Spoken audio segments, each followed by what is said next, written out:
Karta orqali pensiya oladigan yurtdoshlar diqqat bilan eshiting. Bugungi ma'lumot aynan sizga, ota-onangizga, bobo-buvingizga va pensiya pulini plastik kartaga oladigan har bir oilaga tegishli. Men bu masalani oddiy mish-mish sifatida emas, amaliy hayotda ko'p uchrayotgan muammo sifatida tushuntiraman. Chunki bitta xato harakat, bitta beparvolik yoki bitta notanish odamga ishonish pensiya pulining yo'qolishiga, karta bloklanishiga yoki pulni vaqtida ololmaslikka olib kelishi mumkin. Videoni oxirigacha ko'ring, yaqinlaringizga ham yuboring. Hozirning o'zida kanalga obuna bo'ling va like bosing. Chunki bunday ogohlantirishlar ko'p oilalarga pulini asrab qolishga yordam beradi. Avval pensionerlar pensiyasini asosan naqd pul shaklida pochta orqali yoki mahalla bank kassasi orqali olardi. Odam kelardi, hujjatini ko'rsatardi, imzo qo'yardi va pulini qo'liga olardi. Bu usulda ham navbat, kechikish, masofa, sog'liq muammosi bor edi, lekin ko'pchilik pulni ko'z bilan ko'rib, qo'lga olgani uchun o'zini xotirjam his qilardi. Keyin pensiyalar bosqichma-bosqich bank kartalariga o'tkazila boshladi. Bu o'z-o'zidan yomon narsa emas. Aksincha, karta orqali pul tezroq tushadi, do'konda to'lash mumkin, bankomatdan olish mumkin. Farzandlar kerak bo'lsa yordam berishi mumkin. Lekin muammo shundaki, kartaga o'tish bilan birga yangi xavflar ham ko'paydi.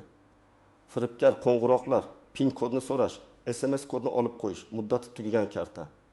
Bank ilovasiga begona odam kirishi, qarzdorlik sabab yechim izlash, bankomat pul bermay qolganda nima qilishni bilmaslik. Hozir ko'pchilikni xavotirga solayotgan asosiy masala shuki, pensiya kartada turgan pul sifatida ko'rinadi va odam uni himoya qilishni bilmasa, uni yo'qotib qo'yishi juda oson. Men buni qo'rqitish uchun aytmayapman. Men amalda uchraydigan holatlarni ko'p ko'rganman. Pensionerga telefon qilishadi, o'zini bank xodimi deb tanishtiradi. Kartangiz blok bo'ladi, pensiyangiz qaytarib olinadi. Yangi tartib bo'yicha tasdiqlash kerak, SMS kodni ayting deydi. Odam vahimaga tushadi. Ayniqsa keksa odamlar pensionim to'xtab qolmasin deb darrov aytib yuboradi.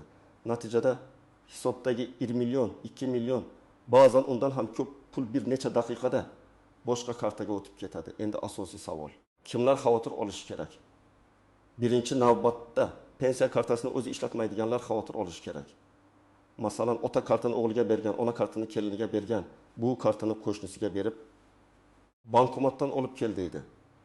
Ishonch bor, albatta, lekin karta huquqiy jihatdan pensionerning o'ziga tegishli. Karta qo'ldan qo'lga o'tsa, PIN kod boshqalarga ma'lum bo'lsa, muammo chiqqanda isbotlash qiyinlashadi. Ikkinchi xavf guruhi telefonga kelgan SMS kodlarini o'qib beradiganlar. SMS kod bu kalit bilan bir xil. Uni hech kimga aytish mumkin emas. Uchinchi xavf guruhi muddati tugagan kartani tekshirmay yuradiganlar. Karta muddati tugagan bo'lsa, pensiya tushishi bilan bog'liq texnik muammolar, pulni yechishda qiyinchilik bo'lishi mumkin. To'rtinchi xavf guruhi bankomatdan pul yechishni bilmay, begonalardan yordam so'raydiganlar. Bankomat oldida "Ota, men yordam beraman" degan har bir odam halol bo'lavermaydi. Oddiy misol keltiraman. Bir pensioner oyga 1 million 200 ming so'm pensiya oladi. U kartasini bankomatga solishni bilmaydi. Doim yonidagi odamdan yordam so'raydi. Bir kuni navbatda turgan notanish yigit "Men chiqarib beraman" deydi. Pensioner PIN kodni aytadi. Yigit pulni chiqaradi. Lekin karta ma'lumotlarini ham eslab qoladi yoki telefon orqali boshqa amallarni bajarishga urinadi. Birinchi oy hech narsa bo'lmasligi mumkin. Ikkinchi oy esa pul tushgan zahoti yechib olinishi mumkin. Pensioner bankka borganda "Men hech kimga bermaganman" deydi. Lekin PIN kodni o'zi aytgan uchun vaziyat murakkablashadi. Yana bir real hayotga yaqin holat: onaxonning telefoniga qo'ng'iroq keladi. Sizning pensiya kartangiz yangi tizimga o'tkazilmoqda. Agar hozir tasdiqlamasangiz, keyingi oy pensiya tushmaydi deyishadi. Keyin karta raqamini, amal qilish muddatini, SMS kodni so'rashadi. Onaxon bankdan ekan deb ishonadi. Aslida bank xodimi hech qachon SMS kod so'ramaydi, PIN kod so'ramaydi, karta orqasidagi kodni so'ramaydi. Bu qoidani yodlab oling va uyda hamma keksalarga ayting. Bank xodimi sizga maslahat berishi mumkin, filialga chaqirishi mumkin, lekin telefon orqali maxfiy kodlarni talab qilmaydi. Kimlar unchalik xavotir olmasligi mumkin? Agar siz pensiya kartangizni o'zingizda saqlasangiz, PIN kodni hech kimga aytmasangiz, SMS kodlarni bermasangiz, kartangiz muddatini tekshirgan bo'lsangiz, bankning rasmiy ilovasidan faqat o'zingiz foydalansangiz, muammo xavfi ancha kamayadi. lekin baribir xotirjam bo'lib ketmaslik kerak. Chunki firibgarlar doim yangi usul o'ylab topadi. Bugun ular bankdanmiz desa, ertaga pensiya jamg'armasidanmiz, ijtimoiy himoyadanmiz, subsidiyadanmiz, kompensatsiya beramiz deyishi mumkin. Maqsad bitta. Odamni shoshiltirish, qo'rqitish va maxfiy ma'lumotni olish. Endi o'zgarishlar haqida oddiy qilib tushuntiraman. Oldin odamlar pulni naqd olganda eng katta xavf pulni yo'lda yo'qotish yoki aldovga uchrash edi. Hozir esa pul raqamli hisobda turgani uchun xavf ko'proq ma'lumot orqali keladi. Ya'ni firibgar sizning kartangizni qo'lga olmasdan ham agar siz kodni aytsangiz pulni yechib olishi mumkin. Oldin pul sandiqda turibdi deb tasavvur qilsak, hozir pul eshigi kod bilan ochiladigan elektron xonada turibdi. Kodni aytdingizmi? Eshik ochildi. Shuning uchun yomon xabar shuki, pensiya kartada bo'lsa, beparvolik narxi juda qimmatga tushadi. Yaxshi tomoni esa shuki, qoidalarni bilsangiz o'zingizni himoya qila olasiz. Boshqa bir muhim masala karta muddati.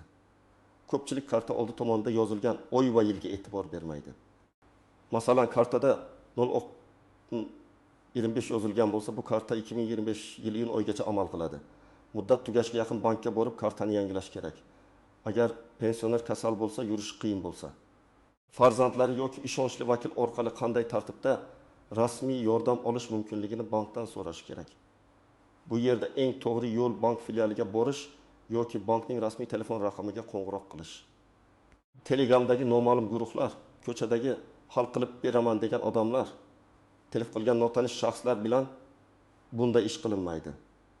Pitfall, ya'ni ko'pchilik bilmaydigan tuzoqlardan bir qarz va undirish masalasi.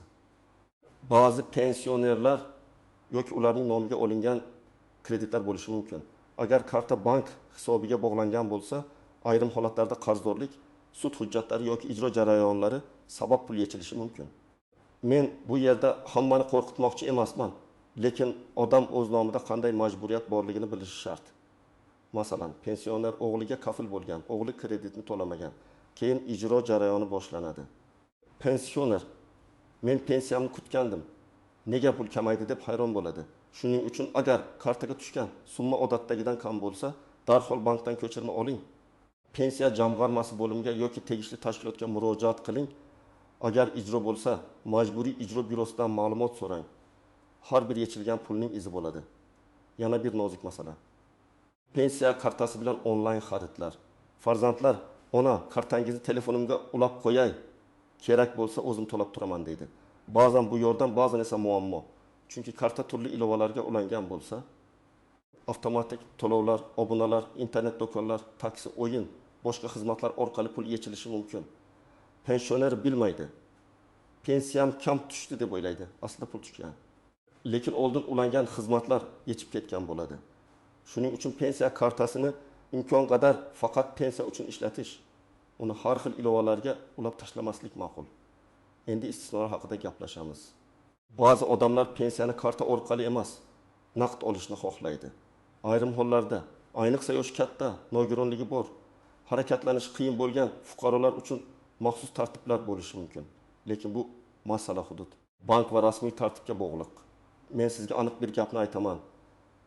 Falon odam shunday qilibdi degan gapga qarab ish tutmang. O'zingiz yashaydigan tumandagi pensiya jamg'armasi bo'limiga, mahalla mas'ullariga yoki bank filialiga rasmiy murojaat qiling. Hujjat bilan so'rang, yozma javob oling. Chunki og'zaki muammo chiqqanda sizni himoya qilmaydi. Yana bir istisno. Pensioner vafot etgandan keyin kartadagi pul masalasi. Bu juda nozik mavzu, lekin aytish kerak. Ba'zi oilalar marhumning kartasidan pul yechishni oddiy ish deb o'ylaydi. Aslida vafotdan keyingi to'lovlar, meros, ortiqcha tushgan mablag' qaytarish masalalari qonuniy tartibda hal qilinadi. Agar oila bu tartibni bilmasa, keyin ortiqcha olingan pulni qaytarish, hujjat to'plash, tushuntirish berish kabi muammolarga duch kelishi mumkin.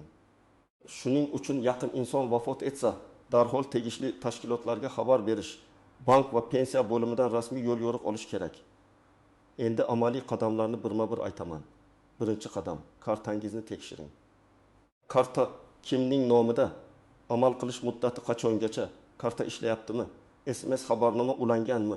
Telefon raqami o'zingiznikimi? Shularni aniqlang. Juda ko'p muammo aynan telefon raqami eski bo'lgani uchun chiqadi.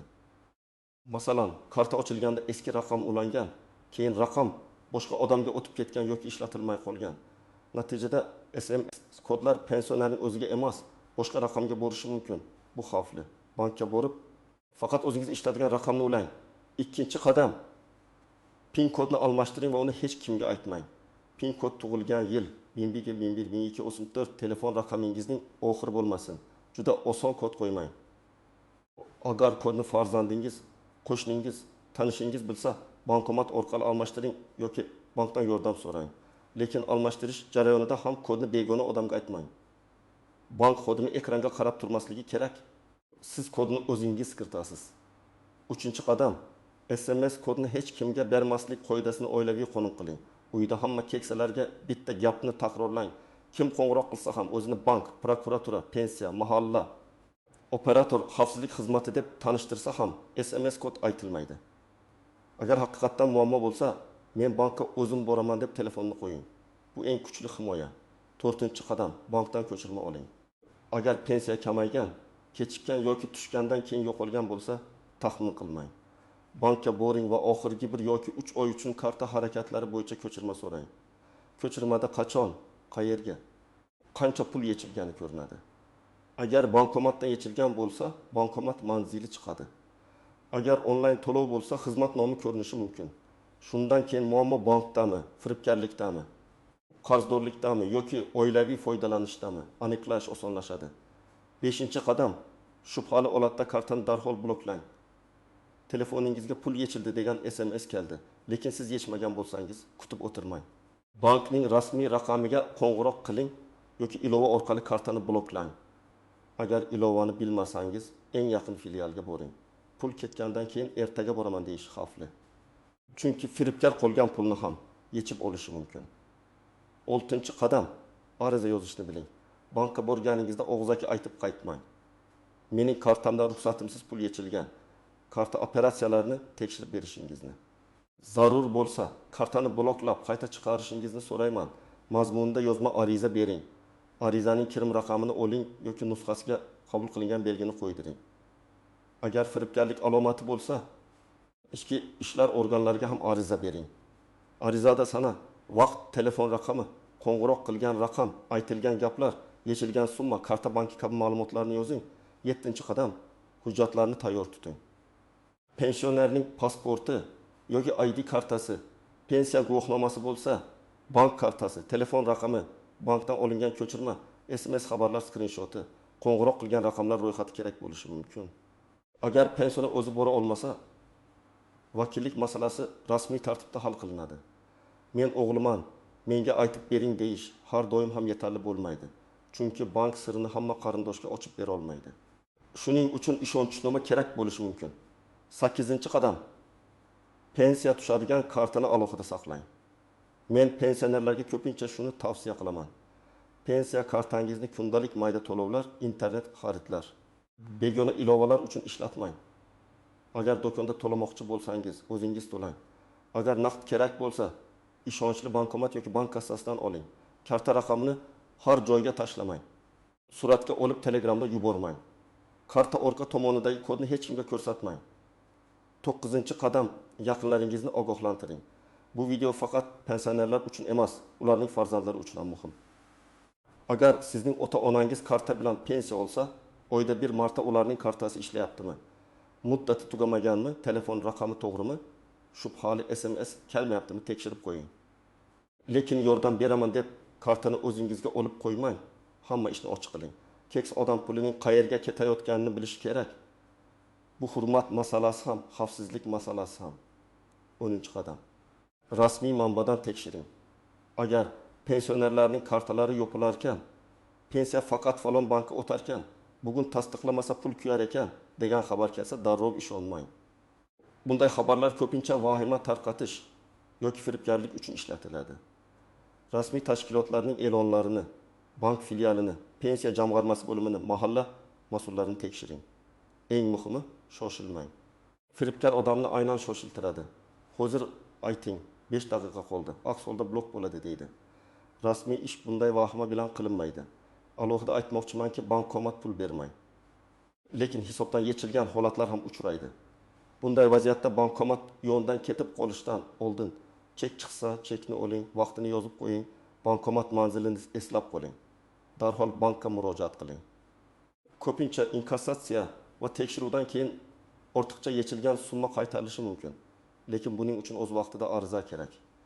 Bankomat yutib yubordi deb qo'l siltab ketmang. Har bir operatsiyani tekshirdirish huquqingiz bor. Yana bir ko'p uchraydigan holat, pensioner pensiya tushganini bilmaydi. Bolasi yoki yaqin qarindosh kartadan pul yechib oladi. Bu oilaviy masala bo'lib ko'rinsa ham, huquqiy jihatdan juda jiddiy. Pensionerning roziligisiz uning pulini ishlatish mumkin emas. Shuning uchun men farzandlarga ham aytaman. Ota-onangizning pensiyasiga hurmat bilan qarang. Agar ular sizga yordam sifatida pul bersa, bu boshqa masala. Lekin ularning kartasini olib, baribir biz qarayapmiz deb pulni o'z boshimchalik bilan ishlatish noto'g'ri. Keyin oilada ishonch yo'qoladi, nizolar chiqadi, hatto huquqiy muammo bo'lishi mumkin. Karta orqali pensiya olishning foydali tomonlari ham borligini unutmaylik.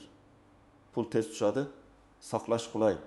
Yo'qolgan naqd puldan ko'ra karta bloklansa, qolgan mablag'ni saqlab qolish mumkin. Lekin bu foyda faqat moliyaviy savodxonlik bo'lsa ishlaydi. Oddiy 3 ta qoida ham ko'p muammoni oldini oladi. Kodni bermang, kartani bermang, shubhali qo'ng'iroqqa ishonmang. Men buni yana qayta aytaman. Chunki eng katta talafotlar murakkab texnikadan emas, oddiy ishonuvchanlikdan kelib chiqadi. Agar siz pensioner bo'lsangiz va hozir men bularni tushunmayman deb o'ylayotgan bo'lsangiz, uyalmang. Bank, karta, SMS, ilova degan narsalar hammaga ham oson emas. Sizning vazifangiz hammasini mukammal bilish emas. Sizning vazifangiz eng muhim xavfsizlik qoidalarini bilish va shubhali holatda rasmiy joyga murojaat qilish, agar yordam kerak bo'lsa. Eng ishonchli farzandingiz, yaqin qarindoshingiz yoki mahalladagi mas'ul odam bilan bankka birga boring. Lekin telefon orqali notanish odamga hech narsa aytmang. Agar siz farzand bo'lsangiz, bugun kechiktirmasdan ota-onangiz bilan gaplashing. Ularga kimdir qo'ng'iroq qilib SMS kod so'rasa, menga ayting, lekin kodni bermang deb tushuntiring. Bank kartasining muddati qachongacha ekanini tekshiring. Telefon raqami ularniki ekanini aniqlang. Agar bank ilovasi o'rnatilgan bo'lsa, parolni begona odam bilmasin. Agar ota-onangiz smartfon ishlatmasa, ularga keraksiz havolalarni ochmaslikni ayting. Sizga yordam puli chiqdi. Havolaga kiring degan xabarlar juda xavfli bo'lishi mumkin. Xulosa qilib aytsam, yomon xabar shuki, pensiyani kartaga oladiganlar uchun xavflar ko'paygan. Ayniqsa firibgarlar keksalarini nishonga olayapti. Lekin yaxshi xabar ham bor. Ehtiyotkor bo'lsangiz, rasmiy tartibga amal qilsangiz, kartani va kodlarni himoya qilsangiz, pulingizni asrab qolishingiz mumkin. Bugun kartangizni tekshiring, yaqinlaringizni ogohlantiring. Shubhali qo'ng'iroqlarga ishonmang. Muammo bo'lsa bank va tegishli tashkilotlarga yozma murojaat qiling. Sizning hududingizda pensiya kartasi bilan bog'liq qanday muammo bo'lgan? Pul kechikdimi? Karta bloklandimi? Firibgar qo'ng'iroq qildimi? Yoki bankomat pul bermay qoldimi? Izohlarda yozing. Boshqalar ham sizning tajribangizdan xulosa oladi.